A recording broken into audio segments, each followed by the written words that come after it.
Boeing test pilot Jason Clements goes through final flight checks in the cockpit of an F-16. Just make sure all my switches are set in the right position. The throttle is free and clear.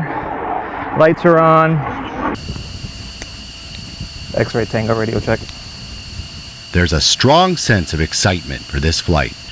Shortly before takeoff, with the engines whining and a cockpit cooling system blowing at its max, Clements exits the cockpit. He then closes the canopy via a remote switch.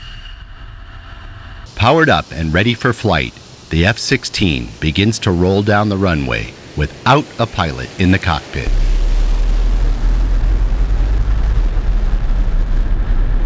In a matter of seconds, the aircraft, with its burner lit, roars into the southern sky headed out over the Gulf of Mexico. It's the first time ever an F-16 has flown without a pilot in the cockpit.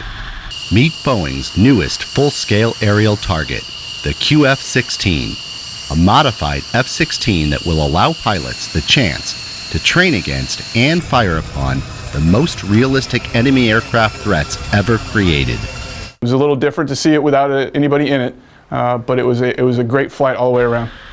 A replication of current real-world situations and aircraft platforms that they can shoot as a target. Now we have a 9G capable, highly sustainable aerial target.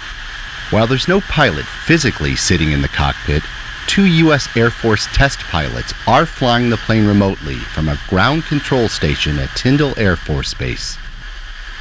Today, no pilot in the cockpit. It gets you a little more on your toes, on edge, but the flight itself went very well. It went as advertised. The jet performed well and did what it was supposed to do.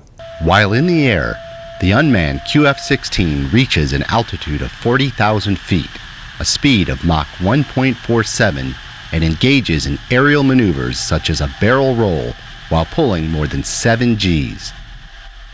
F-16 and F-4 chase planes off the port side follow the QF-16 as it makes its final approach back to Tyndall and picture-perfect landing.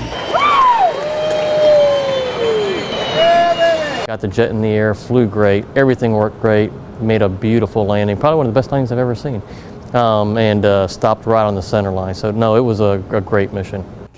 So far, Boeing has modified 6 QF-16s, all of which had been stored at Davis-Monthan Air Force Base in Arizona. In fact, the plane used in the first unmanned flight had been out of service for 15 years. Modifying the F-16s to fly remotely